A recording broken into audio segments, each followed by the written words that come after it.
Hi, I'm Lillian. I had just started my adult life when this whole story started. Fresh out of college, landed my first real job in marketing, and finally moved into my own apartment. It's nothing fancy, just a small one-bedroom place with questionable water pressure and a temperamental radiator, but it's mine, and that means something. My family is what you might call traditional. There's my older brother Lucas, who's 29, married to Sarah, and they have 2 kids. Mom and Dad still live in the house where we grew up, and every Saturday, like some unbreakable ritual, we all gather there for dinner. Lucas just closed another major deal at work, Dad would announce, beaming with pride while passing the mashed potatoes. "Third one this quarter." Mom would chime in, "That's our boy, always knew he had it in him." Then she'd turn to Sarah, my brother's wife, with that adoring look she seemed to reserve just for her. "And Sarah, darling, that dress is absolutely stunning. You always know exactly what to wear." I'd sit there, pushing food around my plate, while Sarah would give me one of her looks, you know, the kind that makes you feel like you're wearing a trash bag to a black tie event. She has this way of looking down her nose at me, even though we're the same height. These dinners were like watching a play where everyone had their parts down pat. Dad would brag about Lucas's latest achievement, Mom would gush over Sarah's newest accomplishment, and the kids would run around making noise that nobody seemed to mind. Meanwhile, I'd sit there, feeling more like a prop than a person. "Sarah's organizing another charity gala," Mom announced at one of these dinners, pride dripping from every word. "She's become such a pillar of the community. Like the daughter I never had." I nearly choked on my wine at that one.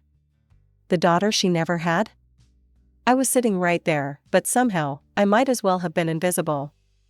Sarah shot me another one of her condescending looks, probably noticing how my mascara wasn't designer brand or whatever else she found lacking about me that day. It was during one of these typical Saturday dinners that everything changed. The roast was done, the kids were actually sitting still for once, and the usual chorus of Lucas's praises had just died down.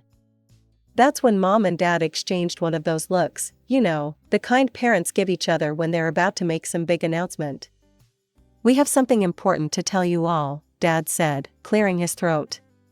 He looked at Mom, who nodded encouragingly. "Your father and I have been thinking," Mom began, smoothing her napkin in that nervous way she has. "We've finally made our will." My fork froze halfway to my mouth. Sarah straightened in her chair, and Lucas stopped mid-sip of his water. "We've decided," Dad continued, his voice firm and decisive, "to leave everything to Lucas, the house, the cottage up at the lake, all our savings." I sat there, staring at my half-eaten dinner, while my brain tried to process what I'd just heard. Everything. They were leaving everything to Lucas. "We've given this a lot of thought," Mom continued, her voice taking on that practical tone she uses when she thinks she's being perfectly reasonable. "Lucas has 2 children to think about. They need a stable foundation for their future." I found my voice somewhere between the shock and the hurt. "And what about my future?" The words came out quieter than I intended, but they still seemed to echo around the dining room. "I'll have my own family too, you know. I'll have children someday." Mom's face did that thing it does when she thinks I'm being difficult, a slight tightening around the eyes, a small downturn of the lips. "Lillian, dear, this decision is final. Your father and I won't be changing the will." That's when it hit me. Like a tidal wave of memories crashing over my head, drowning me in years of realization. This wasn't about Lucas's kids. It was never about his kids, or the family name, or any of that. This was about Lucas. It had always been about Lucas. Suddenly, I was 8 years old again, sitting in the school auditorium during my piano recital, staring at 2 empty seats in the parent section because Lucas had a soccer game that day. I was 12, proudly holding up my straight-A report card at the dinner table while Mom and Dad fawned over Lucas's B+ in chemistry because he'd tried so hard. I was 15, crying in my room after my first breakup, while Mom was downstairs helping Lucas pick out the perfect corsage for his girlfriend. 16, winning the school's writing competition, but nobody came to the ceremony because Lucas had a college graduation that day. 18. Giving my valedictorian speech to an audience where my parents arrived late and left early because Lucas needed help moving into his new apartment. All those moments started connecting like dots, forming a picture I'd never wanted to see. "You've always loved him more than me," I said, the words tumbling out before I could stop them. The table went silent. Even the kids stopped fidgeting with their desserts. "This isn't about his children or his future. This is about you picking your favorite child." Again. Mom's face went pale. "Lillian, that's ridiculous. We love both our children equally." "When?" I demanded. "When have you ever shown that? Name one time you chose me over him." The silence that followed was deafening. Mom and Dad exchanged glances, probably trying to come up with examples, but I knew they couldn't. There weren't any. "I'm done," I said, pushing my chair back from the table. "I'm done pretending we're this perfect family where everyone is loved equally. I'm done trying to earn the attention you've always given him freely. I'm done with all of it. Don't expect me to come to any more family dinners. Don't expect me to keep playing this role of the grateful second-best child." "You're being selfish, Lillian," Mom snapped, her face flushing with anger. "And mercenary. Is that all you care about? Money?" "This isn't about money," I said, my voice shaking with emotion. "This is about respect. You've made it crystal clear that you don't consider me your daughter. And you expect me to keep showing up with a smile, pretending everything's fine?" Lucas sat there in uncomfortable silence, staring at his plate like it held all the answers to this mess. But of course, Sarah couldn't keep quiet. "You're being ridiculous, Lillian," she said in that condescending tone I'd grown to hate. "Everything about this is perfectly fair. You're just being moody and arrogant, as usual, always making everything about yourself." Something inside me snapped. All those years of taking her subtle jabs, her superior smirks, her backhanded compliments, I was done. I turned to her, feeling a strange calm wash over me. "You know what, Sarah? Stay out of this. You're not even really family, you're just someone who married in and thinks that gives you the right to judge everyone else. This is between me and my parents." The dining room went dead silent. Sarah's face crumpled, and right on cue, the waterworks started. She buried her face in her hands, shoulders shaking with sobs that sounded about as genuine as her designer knockoff handbags. "How dare you speak to Sarah that way?" Mom exploded, jumping to her feet. "She's been nothing but kind to you." Dad's face had turned that dangerous shade of red I remembered from childhood punishments. "Get out," he growled, "get out of this house right now." "Gladly," I said, standing up. "Don't worry, it'll be the last time you have to throw me out. I won't be coming back." I walked out of that house without looking back. The sound of the door closing behind me felt like the period at the end of a very long sentence. That was the last time I saw any of them. 2 years passed in what felt like a blink. I met James at a coffee shop. He was the guy who accidentally took my oat milk latte, and we ended up talking for hours. He was different from anyone I'd ever known. He actually listened when I talked, really listened. When we got married, it was exactly the wedding I wanted. Small, intimate, filled with James's wonderful family and our closest friends. No drama, no tension, no having to pretend. James's mom helped me pick out my dress, and his sister was my maid of honor. It felt more like family than anything I'd experienced in years. I didn't send invitations to my parents or Lucas and Sarah. Some of our relatives tried to convince me otherwise, telling me I'd regret it, that it was my wedding day after all. But I knew I'd made the right choice when I walked down the aisle and saw nothing but genuine smiles and happy tears. A year after the wedding, we were blessed with twins, a boy and a girl. The pregnancy wasn't easy, but James was there for every moment, every craving, every midnight panic about whether we'd be good parents. When the babies arrived, we made the decision together that I'd stay home with them. My marketing career could wait, these precious early years couldn't. My twins were growing fast, turning our quiet house into a playground filled with laughter and the pitter-patter of little feet. Life had fallen into a comfortable rhythm: playdates, preschool drop-offs, afternoon naps, and bedtime stories. I'd managed to create my own little bubble, carefully curated to keep the past where it belonged. I stayed in touch with a few relatives, the ones who understood my boundaries and respected them. Aunt Marie would come over for Sunday brunches, Uncle Pete would visit during holidays. They never pushed me about my parents or Lucas, and I never asked. When there were family gatherings, weddings, anniversaries, reunions, I'd politely decline if I knew my parents would be there. Sometimes I'd host small get-togethers at our house instead, where I could control who walked through my door. It wasn't perfect, but it worked. That Tuesday started like any other. I was in the kitchen, cleaning up after breakfast, while the kids were in the living room working on their latest masterpieces with crayons. The doorbell rang, and I assumed it was the Amazon delivery I'd been expecting. Instead, I opened the door to find my parents standing there. "Lillian," Mom said, her voice wavering, "we've missed you so much."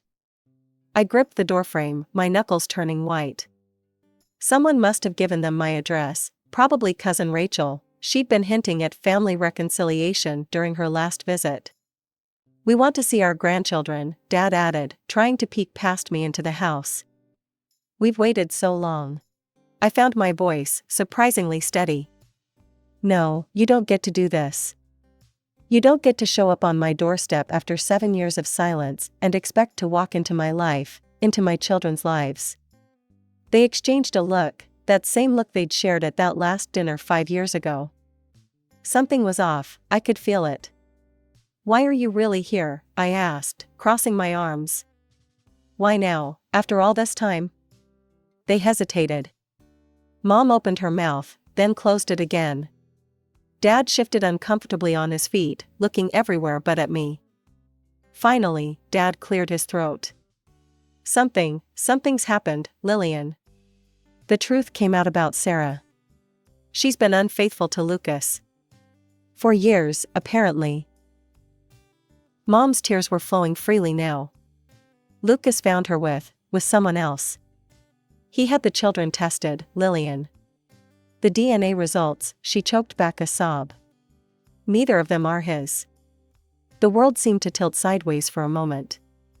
I remembered those kids, the ones my parents had doted on, the ones who'd been used as proof of Lucas's superiority, the ones who'd been part of the reason I'd been written out of the will. The perfect grandchildren who weren't actually related to us at all. Mom wasn't finished. "There's more," she said, her voice barely above a whisper. "Lucas got tested himself, and," she looked at Dad for support. "He's infertile, Lillian, he can never have children of his own." I stood there in my doorway, trying to process this information while the sounds of my own children playing drifted from the living room. The irony wasn't lost on me: the golden child, the son who could do no wrong, would never have biological children of his own. "Those children," Dad said, his voice hardening, "they're not our grandchildren. Never were. They're just strangers. But you're twins, they're our true grandchildren. Our real blood. They're our only chance now at having proper grandchildren." I felt physically sick. For 10 years, these people had been grandparents to those kids. They'd attended every birthday party, bought every Christmas present, plastered their social media with proud photos. And now they were just erasing them? Like they never existed? "Do you even hear yourselves?" My voice came out sharp, cutting. "Those children love you. They call you Grandma and Grandpa. They didn't do anything wrong. How can you just stop loving them because of a DNA test?" "But they're not family," Mom repeated, as if that explained everything. "Your children, though, they're our real family." I stepped back, out of her reach. Get out of my house, and don't come back. My children don't need grandparents who can turn their love on and off like a faucet." "You can't do this to us," Dad started, but I cut him off. "Watch me." I closed the door in their faces, locked it, and leaned against it until I heard their footsteps retreat down the porch steps. Once they were gone, I grabbed my phone and pulled up Mom's Facebook page, something I hadn't done in years. The change was stark. Every photo of Lucas's kids had vanished, every proud grandma post deleted. 10 years of memories, of birthday parties and Christmas mornings, all erased with a few clicks. I was still staring at the screen when James came home that evening. He found me sitting at the kitchen table, the kids already in bed, a cold cup of coffee in front of me.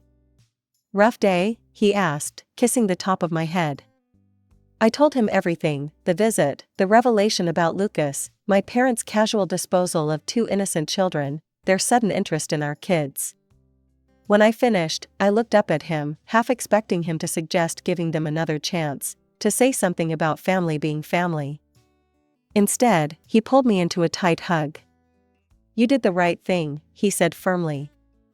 "Those kids of Lucas's deserved better grandparents, and our kids deserve better too. I'm with you on this, 100%. But they just wouldn't stop. Every few days, I'd find packages on our porch, expensive toys, designer clothes for the twins, even a pair of matching iPads. I'd gather them up before the kids could see them and donate everything to the local children's shelter. But the gifts were just the beginning. One Tuesday morning, I spotted Mom's car idling across the street from the kindergarten. 2 days later, there was Dad, pretending to read a newspaper on a bench near the playground. They never approached us directly, just watched from a distance, like stalkers in a bad movie. It was creepy and exhausting, constantly looking over my shoulder, wondering where they'd pop up next. I started varying our routes to school, taking different streets each day, but they always seemed to find us. "Enough is enough," I told James one evening after another gift delivery. I opened my laptop and started typing an email. "Mom and Dad, your behavior has become harassment. The gifts, the stalking near the kindergarten, it needs to stop. I've made my position clear. If you continue showing up uninvited around my family, I will have no choice but to involve the police. This is your only warning. Lillian." The response came within minutes, not via email, but through a barrage of text messages from Mom. "How could you do this to us? We're your parents. Don't you understand we might not have much time left? All we want is to know our grandchildren before it's too late. What kind of daughter threatens her elderly parents with the police?" I blocked her number, but then Dad's messages started coming in. "Your mother hasn't stopped crying. We're not criminals, we're family. Think about what you're doing to us in our final years." I was about to block his number too when one last message came through, this one longer than the others. "We've been thinking, Lillian. If you let us see the children, we'll change our will. Everything will go to you, the house, the lake cottage, all of it. You were right before. We'll make it right. Just let us be grandparents to your children." I stared at the message, feeling a mix of disgust and pity churning in my stomach. They still didn't get it.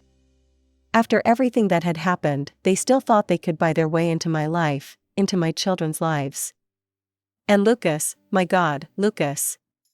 The brother who'd lost everything, his wife, his children, his future as a father, and now our parents were ready to take away his inheritance too.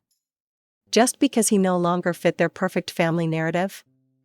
I thought about those family dinners years ago, how they'd praised him endlessly, how proud they'd been of his perfect life.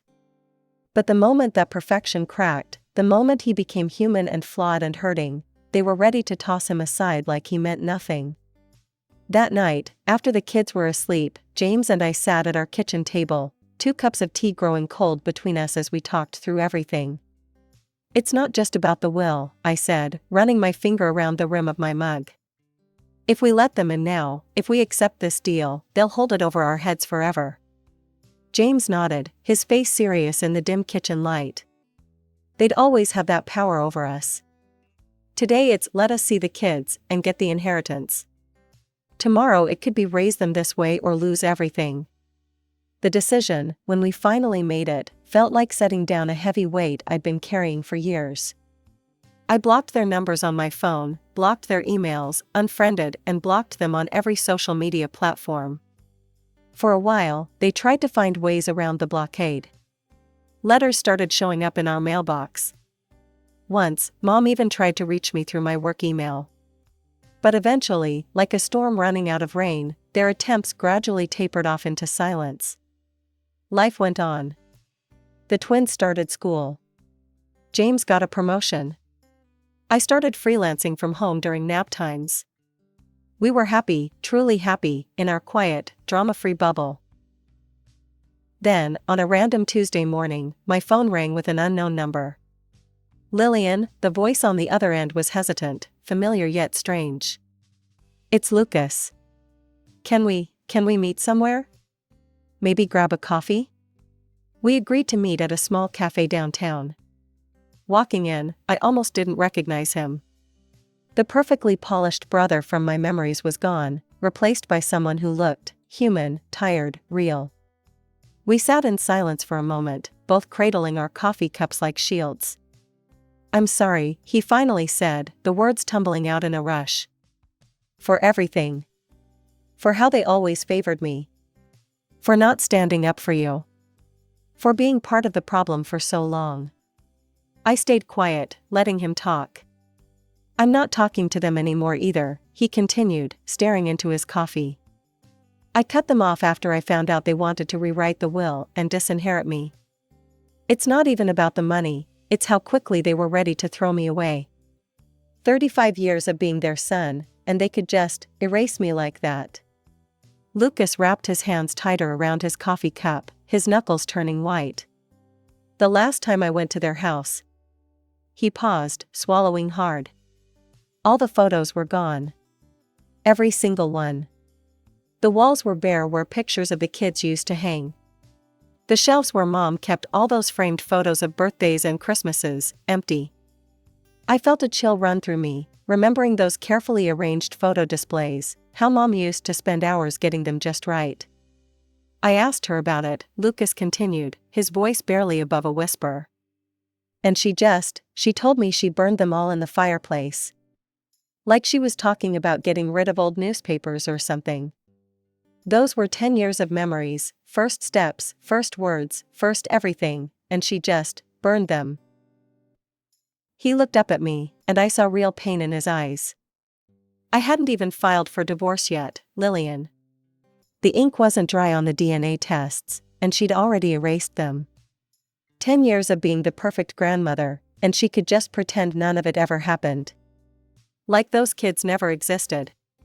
Like they never meant anything to her at all. I thought about all those Facebook posts she'd deleted, but somehow, burning physical photos seemed even more deliberate, more final.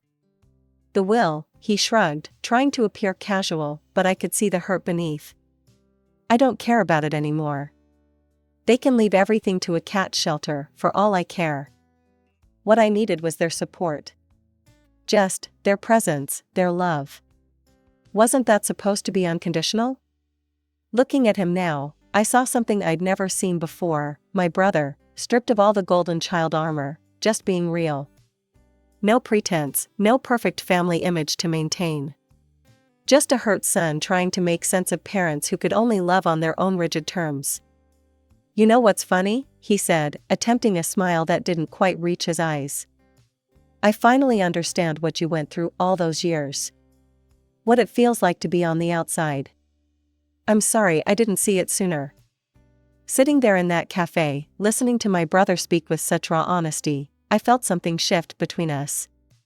The wall of privilege and favoritism that had separated us since childhood was crumbling.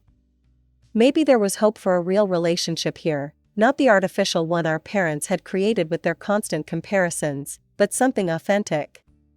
It won't happen overnight. Too much water under that bridge for instant friendship. But this conversation feels like a first step, a tiny seedling of possibility. As for Mom and Dad, I sometimes lie awake at night, thinking about how they ended up alone.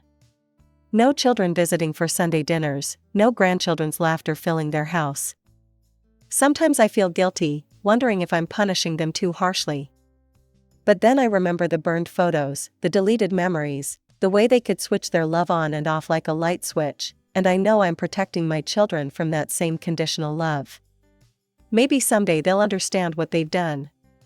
Maybe they'll realize that real family isn't about perfect appearances or meeting impossible standards. Maybe they'll learn that love shouldn't come with conditions or be revoked when things get messy. But I'm not holding my breath. Instead, I focus on my own family. On James, who loves without keeping score.